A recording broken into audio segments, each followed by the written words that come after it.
तो hi friends, आज हम लोग बात करने वाले हैं एसकेएमयू दुमका का प्रीवियस ईयर क्वेश्चन पेपर। ठीक है, history honours semester 3 major paper 5 का। तो चलिए शुरू करते हैं। खुल जा सिम सिम, खुल गया। तो इसका क्वेश्चन भी जानेंगे, ठीक है, और साथ में आंसर भी जानेंगे।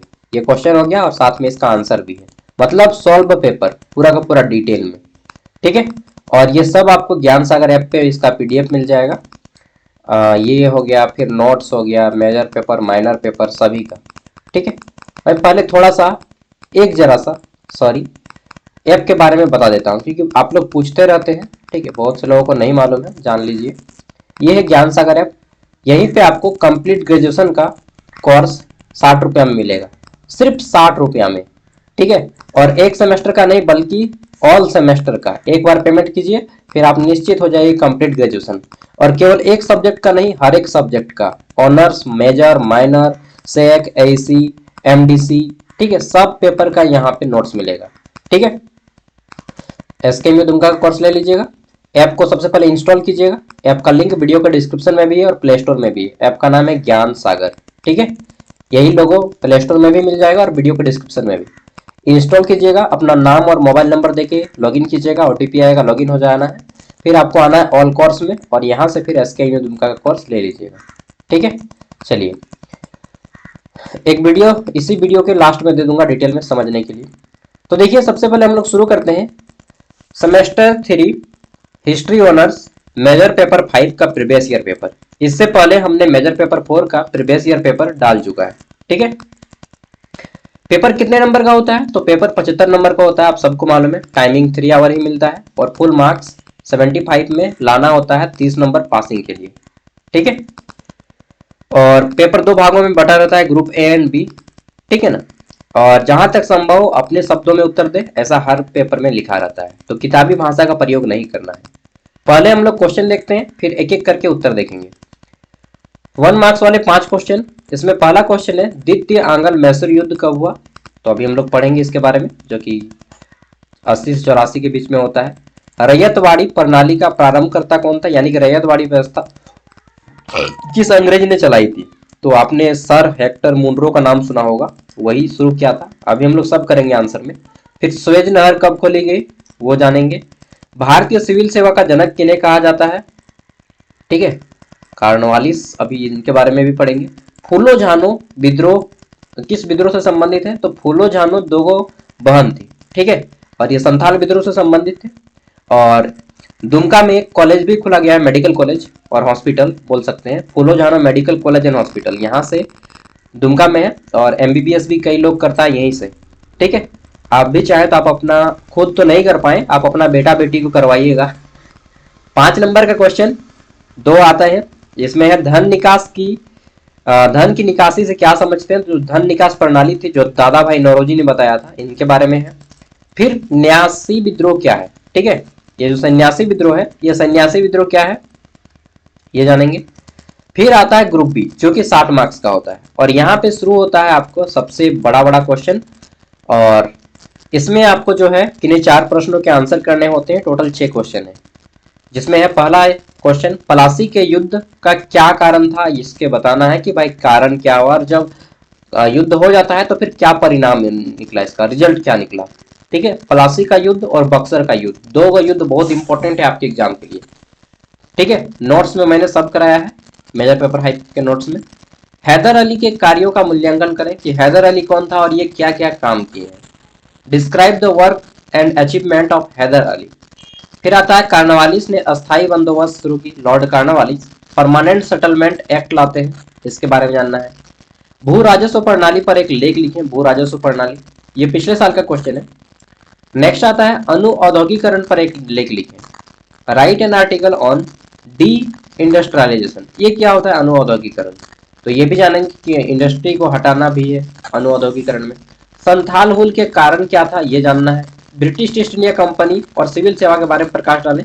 इस तरह से टोटल क्वेश्चन आते हैं। अंतिम क्वेश्चन, जो 1857 की सैनिक विद्रोह होता है, इसका क्या क्या परिणाम निकला, ये है। अब चलिए हम लोग इसका आंसर जानते हैं। ठीक है, तो पहला क्वेश्चन यहाँ शुरू होता है कि द्वितीय आंग्ल मैसूर युद्ध कब हुआ? When did the second Anglo Mysore war take place. ठीक है, तो दूसरा जो है आंग्ल मैसूर युद्ध कब होता है? 1780 से 1784 के बीच में। पहले ये जान लीजिए कि मैसूर, ये मैसूर कहाँ पे है भाई? मैसूर का शेर कहा जाता है किनको? टीपू सुल्तान को। क्वेश्चन आ सकता है कि मैसूर का शेर किन्हें कहा जाता है? टीपू सुल्तान। ठीक है, टीपू सुल्तान मैसूर वर्तमान समय में कर्नाटक जो राज्य है, कर्नाटक राज्य में स्थित है मैसूर। ठीक है, मैसूर सिटी। और यहाँ पे 1780 से 1784 के बीच में दो गो आंग्ल मैसूर युद्ध हुआ। किसके किसके बीच में? तो टीपू सुल्तान और अंग्रेजों के बीच में। चलिए मैं थोड़ा सा डिस्क्राइब भी करूंगा। यह युद्ध हैदर अली एवं अंग्रेजों के बीच में होता है। ठीक है, मतलब हैदर अली टीपू सुल्तान बोल सकते हैं। ठीक है, दोनों संबंधित थे। चलिए, तो हैदर अली और अंग्रेजों के बीच में होता है, 2 बार युद्ध होता है, इसलिए दूसरा आंग्ल मैसूर युद्ध। ठीक है, द्वितीय आंग्ल मैसूर युद्ध बोला गया है। प्रथम आंग्ल मैसूर युद्ध और दूसरा आंग्ल मैसूर युद्ध। नेक्स्ट आ जाता है रैयतवाड़ी प्रणाली का प्रारंभ किसने किया? Who was the initiator of the ryotwari system? ठीक है, तो रैयतवाड़ी व्यवस्था, रैयत मतलब होता है किसान। रैयत मतलब क्या होता है? आप लोग खेती बाड़ी देखना जानते हैं नहीं जी? कितना प्लॉट नंबर है, कितना खाता संख्या है, कितना रकबा है, कितना, ये सब सीख लीजिए, बहुत जरूरी है। नहीं तो आपका जमीन पता चला कि नाम मात्र का पढ़े और जमीन के बारे में कुछ भी नहीं जानते हैं। ठीक है, तो रैयत मतलब होता है किसान। वो सब पट्टा खतियान सब में रैयत मतलब किसान होता है। ठीक है, तो अंग्रेजों लोग ने ही शुरू किया था रैयतवाड़ी व्यवस्था। रैयतवाड़ी व्यवस्था में क्या है? रैयत मतलब किसान और बाड़ी मतलब जमीन, यानी कि किसान का जमीन। रैयतवाड़ी मतलब क्या? किसान का जमीन, यानी कि सरकार और किसान के बीच में कोई बीच का बिचौलिया ना है। बीच का आदमी होता है ना कि टैक्स पहुंचाने के लिए एक अलग आदमी आएगा बीच, तो ये नहीं चाहती थी गवर्नमेंट। एक अंग्रेजी गवर्नमेंट चाहती थी कि किसान और सरकार के बीच में बीच का कड़ी ना रहे, बीच का दलाल को हटाया जाए, इसीलिए रैयतवाड़ी व्यवस्था को लाया गया। ठीक है, ताकि बिचौलियों का काम खत्म किया जाए। ठीक है, रैयतवाड़ी प्रणाली का प्रारंभ थॉमस मुनरो ने किया था। किसने? थॉमस मुनरो ने, जिसने मद्रास प्रेसिडेंसी ने इस व्यवस्था को लागू किया। कहाँ पे? मद्रास। मद्रास माने आज का तमिलनाडु, चेन्नई। ठीक है, तो यहाँ पे शुरू किया गया था रैयतवाड़ी सिस्टम को। ओके, तो रैयतवाड़ी किस लिए था? किसान की जमीन का जो टैक्स है डायरेक्ट कहां तक पहुंचे? डायरेक्ट सरकार तक, बीच में कोई बिचौलिया या दलाल ना आ जाए, इसलिए रैयतवाड़ी व्यवस्था को लागू किया गया। किसने लाया? तो सर थॉमस मुनरो ने। ठीक है, कहां से शुरू किया? तो मद्रास प्रेसिडेंसी। वर्तमान समय में मद्रास का नाम चेंज करके चेन्नई कर दिया गया है। ठीक है, चेन्नई, चेन्नई एक्सप्रेस। आगे देखते हैं नेक्स्ट। स्वेज नहर कब खोली गई? स्वेज नहर ये इंटरनेशनल नहर है। स्वेज नहर जो है कहाँ पे है जी? भूमध्य सागर में ना, भूमध्य सागर में, क्या जो बोलते हैं उसको, चलिए याद नहीं आ रहा है। तो स्वेज नहर मिस्र नदी, मिस्र जो देश है स्वेज नहर के बगल में। ठीक है, नील नदी और ये स्वेज नहर। स्वेज नहर 1869 में खोली गई। ठीक है, और जिसने यूरोप और एशिया के बीच में समुद्री मार्ग को छोटा कर दिया। कहाँ? यूरोप और एशिया के बीच में समुद्री जो रास्ता है इसको छोटा कर दिया। और इससे फायदा किसको हुआ? इससे फायदा हुआ व्यापारी लोगों को। आए दिन आप सुनते होंगे कि स्वेज नहर में जा रहा नाव जो है फंस गया। ठीक है, अभी भी स्वेज नहर है, कभी मौका मिलेगा तो जाइएगा, घूम के आइएगा। हम भी जाएंगे तो वीडियो वगैरह बता देंगे। ठीक है चलिए, आप सोचते होंगे कुछ बड़ा नहीं सोच लिए भाई साहब आप। चलिए, कुछ बड़ा नहीं सोचे और आप भी सब सोचा कीजिए। पूरा ना हो तो कोई टेंशन नहीं, लेकिन ख्वाब बड़े बड़े देखिए। ठीक है, तभी ना मजा आएगा। भारतीय सिविल सेवा का जनक किन्हें कहा जाता है? ठीक है, तो भारतीय सिविल सेवा का जनक जो है किनको कहा जाता है? लॉर्ड कॉर्नवालिस को भारतीय सिविल सेवा का जनक कहा जाता है। आगे पढ़िए, यहाँ पे थोड़ा सा मैं इसको रिसीव कर लेता हूँ। हेलो हेलो, बोल पसंद। क्या स्कॉलरशिप के डेट है? 31 जनवरी तक हो है। हाँ, 31 जनवरी तक स्कॉलरशिप का डेट है। आप लोग भी सुन लीजिए, वीडियो बनाए लगा लियो। अच्छा 31 जनवरी तक लास्ट, ऐसा हाँ जनवरी? हाँ हाँ, पूरा जनवरी को। ठीक ठीक ठीक। है, ठीक है, वीडियो बनाए हैं। हम्म। ठीक, आप लोग भी सुन लीजिए, स्कॉलरशिप का लास्ट डेट है 31 जनवरी तक, तो आप लोग भी फॉर्म फिलअप कर लीजिएगा स्कॉलरशिप के लिए। ठीक है, चलिए मेरा भाई था, काम करता है JSW। JSW समझते हैं? JSW एक सीमेंट है, JSW एक सीमेंट है, और वो अभी वहीं पे काम कर रहा है उड़ीसा में। मामा का लड़का है यार, अपना भाई नहीं। अपना भाई तो तमिलनाडु काम करने गया है। तो आम आदमी, झारखंड का आदमी यही सब करता है, पढ़ता है, लिखता है, BA करो और चलो काम करने बाहर। ठीक है। 100 में 2 गो आदमी का लगता है गवर्नमेंट सर्विस। 100 आदमी अगर बीएड करता है, झारखंड सॉरी BA करता है, BA ही कर रहे हैं यार जनरली। ठीक है। BA BCom BSc कुछ भी कीजिए, 100 में 2 आदमी का गवर्नमेंट जॉब लगता है। ठीक है। 2-3 गो आदमी मास्टर बन जाएगा। ठीक। और जो 5 गो आदमी है अब प्राइवेट जॉब करेगा और इधर उधर का काम करेगा। ठीक है। कुल मिला के 100 में 10 गो आदमी जो है सेटल्ड हो पाएगा पढ़ाई लिखाई काम धाम के क्षेत्र में। बाकी 90 गो आदमी बाहर जाएगा काम करने या बिजनेस करेगा। ठीक है। तो इट्स योर चॉइस कि आप बाहर जाएंगे काम करने या बिजनेस करेंगे। नौकरी तो लगेगा नहीं, ये बात तो जान लीजिए। ठीक है। नौकरी लगने की संभावना बहुत कम है। अगर आप सोच रहे हैं कि पढ़ लिख के आप नौकरी ले लीजिएगा तो आप बुड़बक हैं। आज के ज़माना में पढ़ लिख के नौकरी लेना, मैं कहूँगा कि मत जाइए इस भीड़ में, लगने की संभावना ही बहुत कम है। ठीक है। तो जाना ही बेकार है। चलिए फिर भी मन है तो जाइए, एक बार ट्राई कीजिए, 2 साल नहीं होता है तो छोड़ दीजिएगा। ठीक है। क्योंकि भीड़ बहुत कम है भाई, बहुत कम है। भीड़ बहुत ज़्यादा है। आगे देखते हैं, कहाँ थे? भारतीय सिविल सेवा। सिविल सेवा मतलब, सिविल सेवा माने IAS IPS IFS IRS ICS जितना भी बनते हैं, Indian postal service, Indian administrative service, Indian police service, Indian foreign service. ठीक है। इंडियन रेवेन्यू सर्विस, मैं भी तैयार किया था 1 साल, मैंने ये भी दिया, नहीं हुआ छोड़ दिए। तो टोटल 24 प्रकार की सेवा है वर्तमान समय में। पहले ये जो है सिविल सेवा की परीक्षा भारत में नहीं होती थी, पहले इंग्लैंड में होती थी। कहाँ पे होती थी? इंग्लैंड में। ठीक है। 1900 कितना के बाद जो है भारत में शुरू किया गया। तो ये जो सिविल सेवा की परीक्षा है जिसमें आदमी कलेक्टर बनता था मुख्य रूप से, पहले क्या बनता था? IS का पहले नाम था ICS। आप इसको लिख सकते हैं डिटेल में, इंडियन सिविल सर्विस नाम था ICS, जिसको पहली बार क्वालिफाई किए थे सत्येंद्र नाथ टैगोर ने। भारत के प्रथम ICS क्वालिफाइड व्यक्ति सत्येंद्र नाथ टैगोर, रविंद्रनाथ टैगोर के छोटे भाई। ठीक है। और ICS क्वालिफाइड थे, यही सिविल सेवा की परीक्षा सुभाष चंद्र बोस भी क्वालिफाई किए थे, बट सुभाष चंद्र बोस छोड़ दिए थे। ठीक है। ये सब आपका दिमाग में रह जाएगा और आप लोग नोट डाउन कर सकते हैं। तो इस सिविल सेवा के जरिए आदमी कलेक्टर बनता था, और कलेक्टर का काम था कलेक्ट करना। क्या कलेक्ट करना? तो टैक्स कलेक्ट करना। ठीक है। और इस व्यवस्था के जनक कौन थे? तो इस व्यवस्था के जनक थे लॉर्ड कॉर्नवालिस। कौन? Lord Cornwallis. ये भारतीय सिविल सेवा के जनक कहलाते हैं। ठीक है। चलिए आगे पढ़ते हैं। फूलो झानो किस विद्रोह से संबंधित है? तो फूलो झानो जो है यह संथाल विद्रोह से संबंधित है। और आपको मालूम है संथाल विद्रोह के नायक कौन थे? संथाल विद्रोह जो 1855 में होता है, 1857 की क्रांति से 2 साल पहले 1855 में। मंगल पांडे तो 57 में करते हैं, लेकिन झारखंड में और बिहार में और बंगाल में ये 3 जगह पे सिद्धू मुर्मू और कानू मुर्मू, जो आप यूनिवर्सिटी में पढ़ रहे हैं, इस यूनिवर्सिटी का नाम है सिद्धू मुर्मू और कानू मुर्मू। ठीक है। सिद्धू राजा थे, कानू मंत्री थे। सिद्धू कानू, चांद भैरव जो है इनके मंत्री थे, चांद और भैरव। ठीक। चांद भैरव आप नाम कर सकते हैं याद। सिद्धू कानू का नाम सबको याद है। चांद भैरव भी इनके साथ में थे, और फूलो झानो 2 बहन भी इनके साथ में थी, फूलो झानो। ठीक है। और ये जो है संथाल विद्रोह से संबंधित है 1855। संथाल विद्रोह आपको मालूम है किस कारण हुआ? तो संथाल लोगों की जमीन को अंग्रेज लोग जो है हड़पना शुरू कर दिया था। इस कारण संथाल लोग आपस में एकजुट होकर क्या करने लगे? तो विद्रोह करने लगे। ठीक है। और इसमें लगभग 10,000 संथाल लोगों की हत्या कर दी गई थी अंग्रेजों के द्वारा।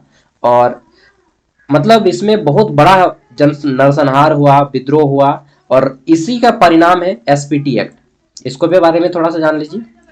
देखिए मैं जब पढ़ाता हूँ तो थोड़ा सा डिटेल में पढ़ाता हूँ। ठीक है। पढ़ाता नहीं, मैं बकैती करता हूँ। रियल लाइफ में देखिएगा तो मैं पढ़ाता बहुत कम हूँ, रियल लाइफ में जोड़ के देखता हूँ।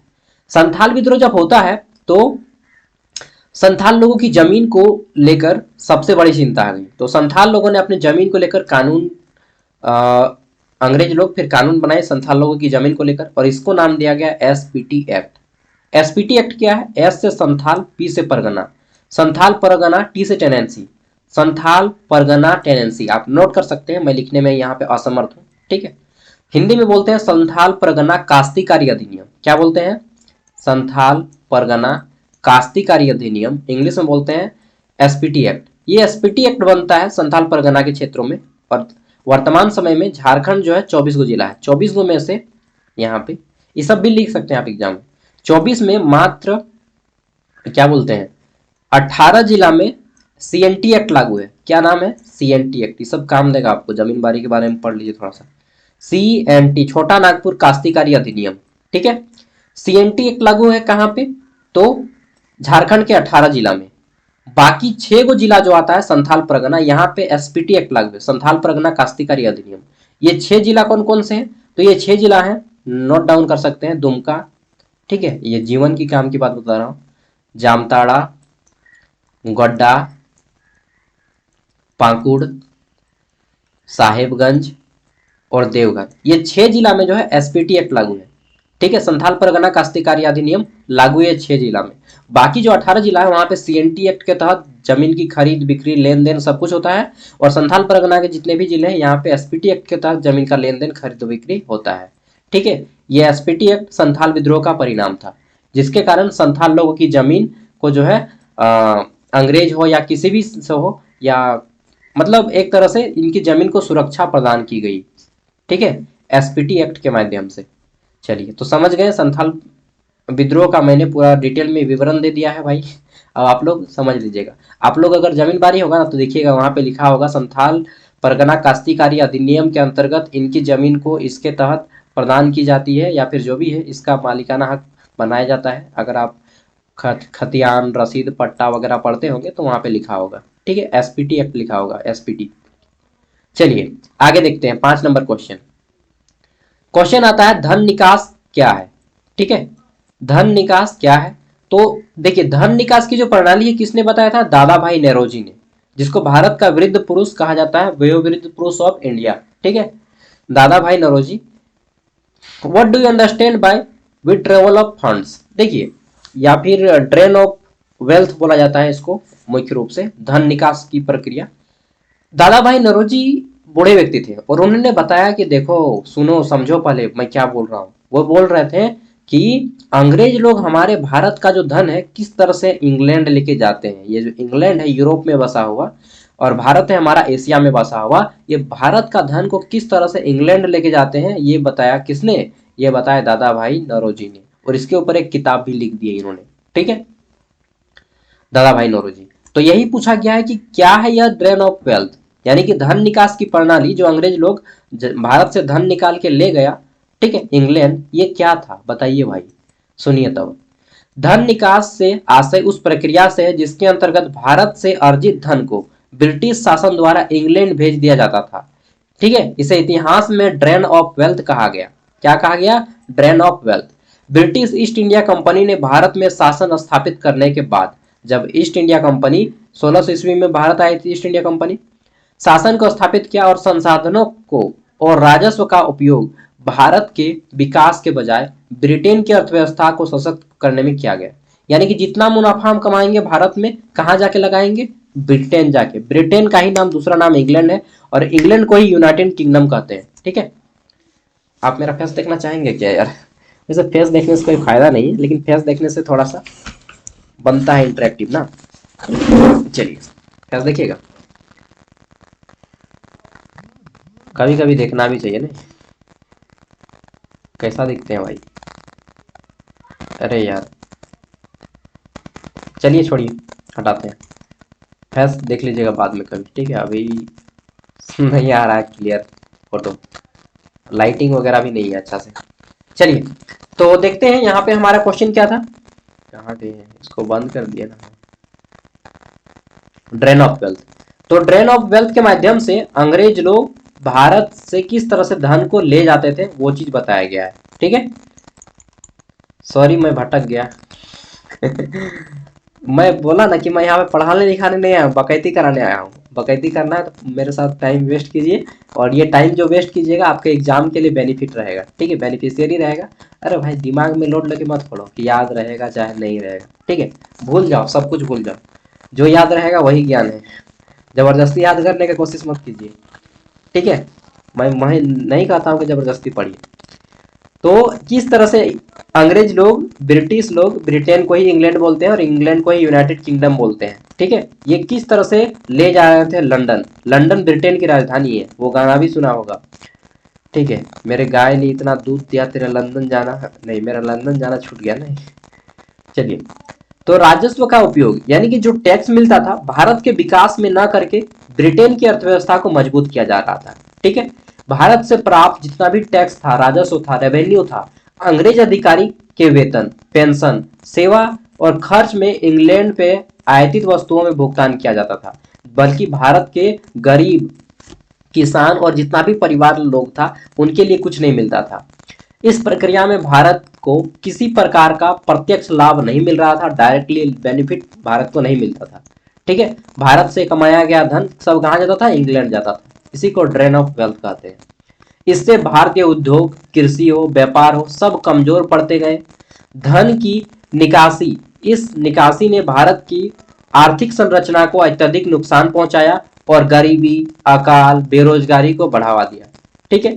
साथ में दादा भाई नेरोजी ने इस आर्थिक शोषण को विस्तार से समझाया और इसे ब्रिटिश शासन की सबसे बड़ी बुराई बताई, ठीक है। भारत का आदमी मूर्ख, ना पढ़ेगा लिखेगा, बोलेगा बाप रे बाप, ठीक है। पढ़ने में उसको क्या बोलते हैं, पढ़ने में उसको बाप याद आ जाता है, नानी याद आ जाता है नहीं। और आप ही का जमीन हो चाहे आपका अधिकार हो, जब छीन जाएगा तो बोलिएगा कि यार सब तो हमसे लूटी के ले ले ले, तो ले नहीं लेगा यार, सब सब आपको खरीद नहीं लेगा। आपके पास दिमाग नहीं रहेगा तो पढ़ाई लिखाई आप इसलिए नहीं कर रहे कि आपको सर्विस हो जाए, नहीं, आप अपने लाइफ को बेटर तरीके से परफॉर्म कर पाए। कल दिन आप फ्यूचर में मेडिकल कहीं जाएंगे, ठीक है, आपको समझ नहीं आएगा, चिट्ठा दे दिया, आप समझ नहीं आया, ठीक है। ट्रेन में जा रहे हैं, टिकट कराने की मालूम नहीं कि ऑनलाइन टिकट कैसे कटाते हैं, कम से कम पढ़ने तो आएगा भाई। जमीन बारी के बारे में कुछ भी नॉलेज नहीं। तो ये सब क्या है, पढ़ाई इसीलिए है कि आप अपना लाइफ को जो है अच्छे से चला पाए, ठीक है। कल दिन आपका बेटा बेटी होगा, ठीक है, प्रॉब्लम, अगर आप पढ़े लिखे रहेंगे ना तो आपका बेटा बेटी को प्रॉब्लम नहीं आएगा, और अगर आप मूर्ख रहेंगे तो आपका बेटा बेटी का ही प्रॉब्लम होगा। इवन आप भी उसके लिए मुसीबत बन जाएंगे, क्योंकि आपका सारा काम फिर वो करना पड़ेगा, ठीक है। वो पढ़ेगा तो फिर उसको करना पड़ेगा, और आप पढ़े लिखे रहेंगे ना तो आप अपने बच्चों का काम कर पाएंगे अच्छे से। इसलिए पढ़ा लिखा जाता है कि भाई लाइफ को बेटर बनाओ, ठीक है, ना कि गवर्नमेंट सर्विस लगो। समझे रे बुड़बक? नहीं, आप बुड़बक नहीं, होशियार आदमी है और समझ गए होंगे मेरी बात को ना। चलिए अब देखते हैं, सन्यासी विद्रोह पर संक्षिप्त टिप्पणी लिखें। क्या है सन्यासी विद्रोह? नाम सुनने से लगता है कि सन्यास ले लेना, ठीक है, सब घर द्वार त्याग करके कमंडल लेके चलो, कहाँ जाना है? तो हिमालय। सन्यासी विद्रोह 18वीं शताब्दी के उत्तरार्ध में बंगाल क्षेत्र में शुरू हुआ। कहाँ पे? 18वीं शताब्दी के उत्तरार्ध में, मतलब कि जब हमारा अभी कितना चल रहा है, 21वीं सदी चल रहा है, ठीक, 21वीं सदी चल रहा है ना, तो 18वीं शताब्दी, 18वीं शताब्दी मतलब, अरे भाई लिखो ना थोड़ा सा अच्छे से, 18वीं शताब्दी मतलब 1750 के आसपास, ठीक है, 1750 के आसपास उत्तरार्ध में। तो 18वीं शताब्दी के उत्तरार्ध में बंगाल क्षेत्र में हुआ। कहाँ पे हुआ सन्यासी विद्रोह? बंगाल में, ठीक है। इसमें एक महत्वपूर्ण आंदोलन होता है आम लोगों के द्वारा। यह आंदोलन क्या था? यह विद्रोह मुख्यतः सन्यासियों और फकीरों द्वारा, किनके द्वारा किया जा रहा है? सन्यासी लोगों के द्वारा किया जा रहा है बंगाल में। और फकीर, फकीर कौन होते हैं? तो जिस तरह से हिंदू धर्म में सन्यासी बोलते हैं, इस्लाम धर्म में फकीर बोलते हैं, ठीक है। इस्लाम धर्म में क्या बोलते हैं? फकीर बोलते हैं। सन्यासी विद्रोह, यही सब हिंदू धर्म का सन्यासी और इस्लाम धर्म के फकीर मिल गए और अंग्रेजों की दमनकारी नीतियों का विरुद्ध किए। समझिए, सन्यासी भी इतना दम जुटा लिया कि भाई आ जाओ देख लेंगे। जो कि अक्सर सन्यासी देश दुनिया से बात मतलब नहीं रखता है, लेकिन यहाँ पे सन्यासी को भी इतना तकलीफ हुआ कि वो भी आंदोलन के लिए उतर गए। ब्रिटिश शासन द्वारा तीव्र कर वसूली, मतलब ज्यादा से ज्यादा टैक्स लिया जा रहा था। अकाल के समय भी लगान मांगा गया। अब अकाल हो रहा है, खेती बाड़ी कुछ हुआ नहीं है, धन वगैरह हुए नहीं है, और बोल रहा है कि टैक्स दीजिए। कहाँ से देंगे भाई टैक्स? धार्मिक प्रतिबंध, यानी कि हमको ईसाई धर्म ही मानना पड़ेगा, दूसरा धर्म आप नहीं मान सकते। तो इस तरह से धार्मिक प्रतिबंध लगाया गया। प्रमुख कारण थे सन्यासी विद्रोह के, ठीक है। तो मेन कारण क्या था कि दमन किया जा रहा था। इसके अलावा धार्मिक स्वतंत्रता नहीं दी गई। इसके अलावा टैक्स, सबसे बड़ा कारण था टैक्स लिया गया था। ठीक है, तो इन कारणों से सन्यासी विद्रोह होता है बंगाल में। ठीक है, और जो परंपरागत रूप से भिक्षा पर निर्भर रहते थे सन्यासी, वे अंग्रेजों की नीतियों के कारण जीवन यापन करने में असमर्थ हो गए। भाई खुद खाना नहीं मिल रहा है लोगों को, तो वो कहाँ देंगे इन लोग खाने के लिए, सन्यासी लोगों को। तो सन्यासी लोग भी आंदोलन करने लगे। जब पेट भूखा होता है ना, तो अच्छा अच्छा आदमी का दिमाग ठिकाने में आ जाता है, चाहे वह सन्यासी हो चाहे कोई भी हो। ठीक है, तो उन्होंने ग्रामीण जनता के सहयोग से अंग्रेजी चौकियों, कोषागार और अधिकारियों पर हमले किए। यह विद्रोह यद्यपि संगठित नहीं था, फिर भी इसने ब्रिटिश शासन को चुनौती दी और भारतीय जन प्रतिरोधों की भावना को मजबूत किया। समझ रहे हैं, जब सन्यासी लड़ने तक रेडी हो गया तो फिर आम आदमी तो उतारू हो ही जाएगा लड़ने के लिए ना। इतना जुल्म नहीं करना चाहिए था। आगे देख लेते हैं, प्लासी के युद्ध का वर्णन कीजिए तथा इसके परिणाम विस्तार से लिखिए। प्लासी का युद्ध क्यों होता है? ठीक है, तो देखिए दो का युद्ध होता है। ठीक, सबसे पहला होता है प्लासी का युद्ध, ये बंगाल में होता है। सन्यासी विद्रोह भी बंगाल में हुआ और ये प्लासी विद्रोह, प्लासी का युद्ध भी बंगाल में। अगर भाई लाइट नहीं मेरे पास, मोबाइल को जलाना पड़ेगा यार।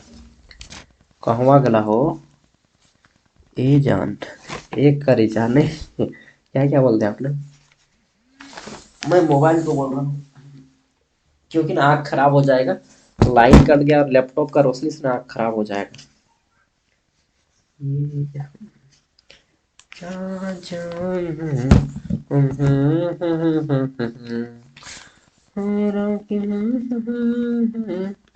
मेरा क्या प्यार पाके। चलिए शुरू करते हैं। तो यहाँ पे प्लासी का युद्ध कहाँ पे होता है? बंगाल में होता है। कब होता है? 1757, 23 जून 1757, गर्मी का दिन था। ठीक है, पलासी, पलास झुड़, पलास पत्ता समझते हैं, पलास पत्ता। तो पलासी का युद्ध जो है पलास झुड़ के बीच में लड़ा जाता है। बंगाल के पलासी नामक एक जगह है, अभी काफी फेमस हो गया है यह युद्ध। अंग्रेज, ठीक है, और बंगाल, उस टाइम पे अंग्रेज जो है ईस्ट इंडिया कंपनी के अधीन थे। ठीक है, केवल ईस्ट इंडिया कंपनी तक ही अंग्रेज लोग फैला था। और ईस्ट इंडिया कंपनी मुख्य रूप से उस टाइम पे बंगाल, कलकत्ता वगैरह के एरिया में काम करती थी। उस टाइम अंग्रेजों में लालच बढ़ा, देखा कि भाई भारत का आदमी जो है अपने में ही मस्त है। ठीक है, इसको दूसरे से कोई लेना देना नहीं है, मतलब अगर बगल का आदमी का शोषण भी हो रहा है तब वह नहीं जाता है, और भारत के आदमी को घूस देकर आसानी से बरगलाया जा सकता है। तो अंग्रेजों ने फायदा उठाया। बंगाल के नवाब सिराजुद्दौला के बीच, किसका? बंगाल का नवाब था सिराजुद्दौला। ठीक है, सिराजुद्दौला जो है बंगाल का राजा था, नवाब था, इनके बीच हुआ और अंग्रेजी सेना के बीच हुआ। ये जो सिराजुद्दौला है, सिराजुद्दौला का जो कमांडर होता है, ठीक है, सैनिक का सेनापति, उसको घूस दे दिया अंग्रेजों ने। ठीक है, लालच दिया। आगे पढ़िएगा। तो अंग्रेजी सेना का नेतृत्व रॉबर्ट क्लाइव ने किया। अंग्रेज का सेना का लीडर कौन कर था? Robert Clive. और यह युद्ध भारतीय इतिहास में एक निर्णायक मोड़ सिद्ध हुआ। ठीक है, इस युद्ध का मुख्य कारण था अंग्रेजों द्वारा व्यापारिक नियमों का उल्लंघन। अंग्रेज जो है व्यापार के नियम का उल्लंघन कर रहे थे और इसी को सिराजुद्दौला बोल रहा था कि भाई तुम लोग ना हमारे यहाँ पे व्यापार का उल्लंघन कर रहा है, सो तुम लोग अपने नियम चेंज करो। किसको बोल रहा था? अंग्रेज लोगों को। सिराजुद्दौला बोला कि देखो हम लोग का बंगाल का कुछ नियम है, कानून है, कायदा है, उसको पालन करना पड़ेगा। अंग्रेज लोग बोल दिया कि नहीं नहीं ऐसा तो नहीं होगा। ठीक है, तो इन लोग अपना बोला कि ठीक है, इन लोग अब हड़पने का ही बुद्धि लगा लिया कि बंगाल को ही हड़प लेंगे हम। तो रॉबर्ट क्लाइव किसका नेतृत्व कर रहा था प्लासी के युद्ध में? अंग्रेजी सेना का। और भारत का था सिराजुद्दौला, उसका जो सेनापति था, ठीक है, उसका अभी धोखा दे देता है रॉबर्ट क्लाइव, उसके साथ मिल जाता है और उसको बोल देता है, कुछ लालच दे देता है। किलेबंदी करना, नवाब की संप्रभुता को चुनौती देना। ठीक है, सिराजुद्दौला अंग्रेजों की बढ़ती शक्ति से चिंतित था और सिराजुद्दौला समझ रहा था कि एक दिन अंग्रेज लोग हम पे हमला करेगा। ठीक है, सिराजुद्दौला बहुत अच्छा व्यक्ति था, अंग्रेजों के खिलाफ लड़ा। युद्ध के दौरान मीर जाफर, ठीक है, ये मीर जाफर ही सबसे बड़ा कमीना है। ये जो मीर जाफर है, युद्ध के दौरान मीर जाफर, राय दुर्लभ और जगत सेठ जैसे नवाब ने सेनापति अंग्रेजों से मिल गए। यहाँ पे देखिए नोट डाउन करने वाला बात है कि युद्ध के दौरान जो है मीर जाफर, ठीक है, ये मीर जाफर सबसे बड़ा कमीना है, राय दुर्लभ और जगत सेठ, ये तीनों जो है सिराजुद्दौला के बड़े बड़े पोस्ट पे थे और ये तीनों मिल जाते हैं अंग्रेजी सेना के साथ। रॉबर्ट क्लाइव आता है, ऑफर देता है कि भाई तुम युद्ध में हमारा साथ दो, हम तुम लोग को राजा बना देंगे, किसी को मंत्री बना देंगे, किसी को संतरी बना देंगे। ठीक है, तो ऑफर दिया, मिर्जा जाफर को ऑफर दिया कि तुमको हम राजा बना देंगे। ठीक है, इन्होंने ऑफर एक्सेप्ट किया। ठीक है, और इन्होंने युद्ध अंग्रेजी सेना के विरुद्ध लड़ना था सिराजुद्दौला की ओर से, बल्कि अपने ही सेना को मारने लगा। ठीक है, तो जिसने नवाब की राय हार हुई, सिराजुद्दौला की युद्ध में हार हो जाती है, तो ये तीन लोग गद्दार निकल गया इस कारण। ठीक है, युद्ध का परिणाम अत्यंत व्यापक था। मीर जाफर को बंगाल का नवाब बनाया गया। ये जो मीर जाफर है जो घूस खाया था, इसको बंगाल का नवाब बनाया जाता है, जो अंग्रेजों का कठपुतली शासक था। मतलब जैसा जैसा अंग्रेज कहेंगे वैसा वैसा करेगा, केवल नाम मात्र का राजा था। अंग्रेज को बंगाल की अपार धन संपदा हुई। ठीक है, क्योंकि सिराजुद्दौला को हार मिल गई थी, जिससे उनकी सैन्य और राजनीतिक शक्ति में भारी वृद्धि हुई। किसकी? अंग्रेजों की। अब अंग्रेज और भी ज्यादा ताकतवर हो गए।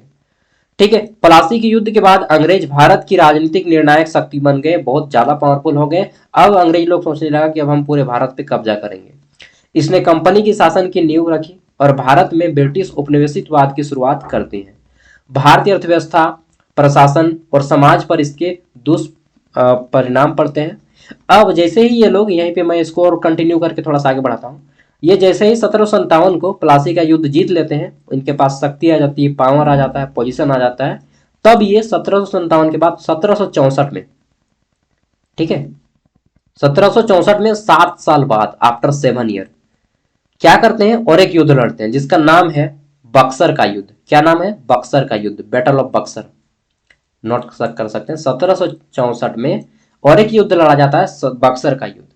ये बक्सर का युद्ध भी अंग्रेज लोग जीत जाते हैं। ठीक है, इस बक्सर का युद्ध में 3 गो राजा मिलके लड़ रहे थे। क्या क्या नाम था यार, याद नहीं आ रहा है।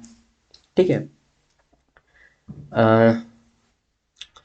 क्या जो नाम था, 3 गो राजा मिलके अंग्रेजों के खिलाफ लड़ रहे थे, लेकिन अंग्रेजों के पास आधुनिक हथियार था जिस कारण नहीं जीत पाते हैं। ठीक है, और ये बक्सर का युद्ध भी हार जाते हैं। ठीक है, और जब ये बक्सर का युद्ध भी हार जाते हैं, तब अंग्रेजों के हाथ में 3 गो राजा था ना, तो 3 गो राजा आ जाता है। क्या क्या? बंगाल, पूरा का पूरा बंगाल आ जाता है इनके हाथ में। बंगाल आ जाता है, बिहार आ जाता है और उड़ीसा आ जाता है। बंगाल, बिहार और उड़ीसा। और उस टाइम पे बहुत बड़ा बड़ा राज्य था ये तीनों, बंगाल, बिहार, उड़ीसा। ये तीनों का जो है दीवानी प्राप्त हो जाता है अंग्रेजों को। अब अंग्रेज जो है लगभग आधे भारत में, मतलब पूरा का पूरा पूर्वी भारत में राज कर रहे थे। समझ रहे हैं? तो यहीं से शुरू होता है अंग्रेज की शक्ति का बढ़ना। ठीक है, अंग्रेज कहाँ से शक्ति बनाना शुरू किए? तो सबसे पहला युद्ध होता है प्लासी का युद्ध, बंगाल वाला, 1757 को। दूसरा युद्ध होता है 1764। उसके बाद पूरे के पूरे भारत में अंग्रेज छा जाते हैं। ठीक है, कुत्ते और भेड़ बकरी की तरह। चलिए, नेक्स्ट आता है हैदर अली के कार्यों एवं उपलब्धियों का वर्णन करें। Describe the work and achievement of Hyder Ali. ठीक है, आप लोग पढ़ लीजिएगा, मैं नोट्स वीडियो के ऐप में डाल दूंगा। अभी कंटिन्यू करूंगा तो मेरा लैपटॉप भी साथ नहीं देगा, और क्या बोलते हैं कि उतना लंबा वीडियो भी काफ़ी ज़्यादा लंबा हो जाएगा ना। नेक्स्ट आता है कार्नवालिस की अस्थायी बंदोबस्त व्यवस्था क्या है, परमानेंट सेटलमेंट एक्ट क्या है। ठीक है, कार्नवालिस ने परमानेंट सेटलमेंट एक्ट लाया 1793 में, और इसमें जो है बंगाल, बिहार, उड़ीसा में लागू किया गया। क्योंकि 1700, देखिए मैंने अभी बताया कि 3 गो राज्य इनके हाथ में आ चुका था, बंगाल, बिहार और उड़ीसा, और ये लागू करना शुरू कर देते हैं यहीं से। ठीक है, फिर धीरे धीरे ये साउथ इंडिया पूरा का पूरा कब्जा कर लेते हैं, फिर नॉर्थ इंडिया कब्जा कर लेते हैं, और धीरे धीरे पूरे भारत को कब्जा कर लेते हैं। ठीक है, चलिए आगे देख लेते हैं। नेक्स्ट आ जाता है भूमि राजस्व प्रणाली पर एक लेख लिखें। भूमि राजस्व प्रणाली पर एक लेख लिखना है। ये भूमि राजस्व प्रणाली क्या है? ठीक है, right an article on land revenue system. तो देखिए, ये टैक्स को इकट्ठा करने का, टैक्स को कलेक्ट करने का एक तरीका था जो कि अंग्रेजों के द्वारा अपनाया गया था। ठीक है, और रैयतवाड़ी व्यवस्था इसी के तहत लाया गया था, पढ़िएगा अभी। नेक्स्ट आ जाता है अनु औद्योगिकरण पर एक लेख लिखें। देखिए, औद्योगिकरण मतलब होता है ज्यादा से ज्यादा फैक्ट्री लगाना। ठीक है, लेकिन अनु औद्योगिकरण का अर्थ है कि किसी भी देश के पारंपरिक उद्योग का पतन होना। जैसे भारत में कुटीर उद्योग है, जैसे मिट्टी से बर्तन बनाना। ठीक है, तो ये जो अनु उद्योग, ठीक है, अनु उद्योग का जो है, जब अंग्रेज लोग बड़ा बड़ा फैक्ट्री बनाने लगा, ठीक है, सेटअप करने लगा, इंडस्ट्री बैसाने लगा, तो भारत के छोटे छोटे उद्योग का विनाश होने लगा। अब जैसे जो व्यक्ति चरखा चला के कपड़ा बुनता था, ठीक है, चरखा चला के कपड़ा बुनता था, तो वस्त्र फैक्ट्री आएगा, कपड़ा फैक्ट्री आएगा, टेक्सटाइल जिसको इंग्लिश में बोलते हैं, वस्त्र उद्योग को इंग्लिश में टेक्सटाइल बोलते हैं, ठीक है। तो टेक्सटाइल अगर आ जाएगा तो क्या कर देगा, खादी का कपड़ा फिर कौन खरीदेगा, फिर हाथ से बनाया चरखा का उतना महत्व ही नहीं रह जाएगा। तो ये जो है भारत की व्यापार पूरी तरह से नष्ट कर दिया अंग्रेज लोग, ठीक है, औद्योगिकरण लाकर। क्योंकि भारत के लोगों के पास टैलेंट नहीं था, और अभी भी बहुत कम है टैलेंट, ठीक है। भारत का आदमी टैलेंटेड नहीं है, केवल बोलने में आगे है, ठीक है, करने में बहुत पीछे है भारत का आदमी, ठीक है। चलिए, संथाल हुल के कारणों की विस्तार पूर्वक चर्चा कीजिए। तो यही कारण था कि भारत में जो है औद्योगिकरण के आने से बहुत सारे लोग बेरोजगार हो जाते हैं, क्योंकि भारत के लोगों के पास टैलेंट नहीं था उस टाइम पे, ठीक है। विश्व मार्केट में हम लोग उतने आगे नहीं बढ़े। और सबसे मेन रीजन क्या है बताएं भारत के गुलाम होने का, अशिक्षा मेन रीजन है भारत में, ठीक है।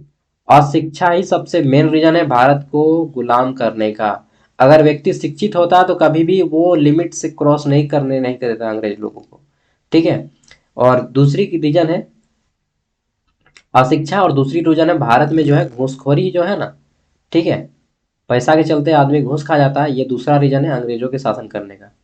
दो रीजन के कारण भारत गुलाम हुआ। पहला अशिक्षा, यानी कि हमने अशिक्षा को फोकस किया, हमने धर्म को अपनाया, विज्ञान का तिरस्कार किया। हम मानते हैं कि भाई प्याज और लहसुन क्या है, शाकाहारी है, लेकिन जानते हैं कि यह जो है फोटोसिंथेसिस सूर्य का प्रकाश से उगता है, ठीक है, सूर्य के प्रकाश से प्रकाश संश्लेषण करके होता है। देख रहे हैं कि यह शाकाहारी है, प्याज लहसुन शाकाहारी है, फिर भी मानते हैं कि नहीं ये मांसाहारी है।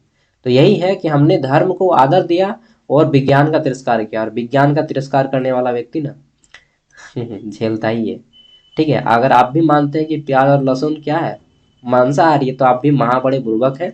पढ़ाई लिखाई छोड़ दीजिए, ठीक है, आपको मानने और जानने में अंतर समझना होगा।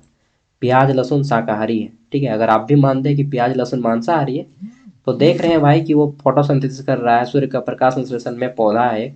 और अगर आप सोचते हैं कि मांसाहार है तो आप भी क्या बोलेंगे, ठीक है, महा बुड़बक है, भौंकू है, मौकू, ठीक है। आप में दिमाग नाम का चीज़ नहीं है। चलिए, माफ़ कीजिएगा, लेकिन मैं साइंस को ज़्यादा वरीयता देता हूँ, ठीक है, comparison to religious. I am also religious person. चलिए आगे देख लेते हैं नेक्स्ट क्वेश्चन। आगे आ जाते हैं। संथाल हुल के कारणों के विस्तार से चर्चा कीजिए। संथाल हुल क्या है, इसका कारण क्या है, क्यों हुआ था संथाल हुल। संथाल हुल का मतलब होता है आंदोलन। हुल मतलब क्या होता है, आंदोलन, ठीक है, इंग्लिश में बोलते हैं विद्रोह।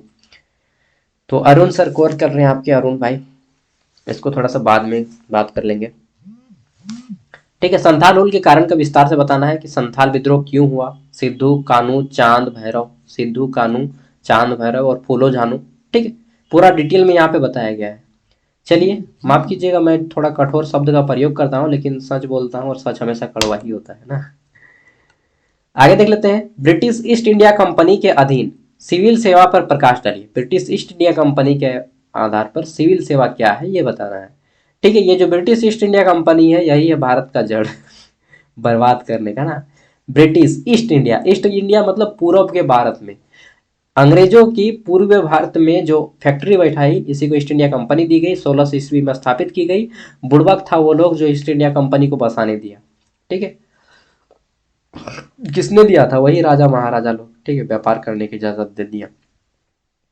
आदमी को मनसा को देखिए कि उसका मनसा क्या है उसके पीछे। 1857 के विद्रोह के कारण एवं परिणामों की व्याख्या करें। 1857 का विद्रोह जो हुआ इसका पीछे क्या कारण था और क्या परिणाम हुआ, ठीक है। तो बस ऐसा क्वेश्चन था, बाकी पढ़ लीजिएगा थोड़ा और डिटेल में। नोट्स अगर नहीं लिए तो इस ऐप से यहाँ पे आइएगा, उसके बाद सेमेस्टर 3 पे आइएगा, फिर मेजर पेपर 5 का नोट्स पढ़ लीजिएगा अच्छे से। फिर आपका माइनर पेपर क्या है बदल दीजिएगा, माइनर पेपर का भी डाल देंगे। और फिर आपका आता है सेट पेपर भी डाल देंगे, एईसी पेपर भी डाल देंगे, एमडीसी पेपर भी डाल देंगे, ठीक है, सब कुछ डाल देंगे 60 रुपया में। और केवल सेमेस्टर 3 नहीं, सेमेस्टर 3 के बाद 4, 5, 6, 7, 8 सब फ्री हो जाएगा सिर्फ 60 रुपया में। अगर आपको लगता है कि नहीं 60 रुपया अब ज़्यादा है तो भाई छोड़ दीजिए, क्या ही बोलेंगे। 60 रुपया अगर आपको ज़्यादा लगता है पढ़ने में, माफ़ कीजिएगा नहीं हो पाएगा ठीक है, महंगाई का ज़माना है यार, फिर पढ़ाएगा कौन, क्यों पढ़ाएंगे भाई जब मेरा फ़ायदा नहीं होगा। सिंपल सी बात है, ठीक है, माफ़ कीजिएगा लेकिन सिंपल सी बात है, बिना फ़ायदा के कोई काम नहीं करता है। और मैं इतना ज़्यादा फायदा नहीं ले रहा हूँ कि मतलब करोड़पति बन जाऊंगा आपका पैसा से, ठीक है। मेरा बीएड का एडमिशन है 1.5 लाख रुपया ठीक है। अगर मैं वीडियोस मतलब क्यों पढ़ाऊँ आपको अगर मेरा खर्चा नहीं निकलेगा तो, सिंपल सी बात है, ठीक है। तो कोई भी आदमी काम करता है तो उसके पीछे मतलब समझ रहे होंगे आप, ठीक है, कि रोजगार की तरह एक कम से कम इतना मिनिमम फीस रखे हैं, और इसमें भी अगर ज़्यादा लगता है तो फिर वीडियो से पढ़िए। जवाहर झारखंड, ठीक है। मैं थोड़ा कठोर टाइप का इंसान हूँ, मत स्वयं में भी हूँ।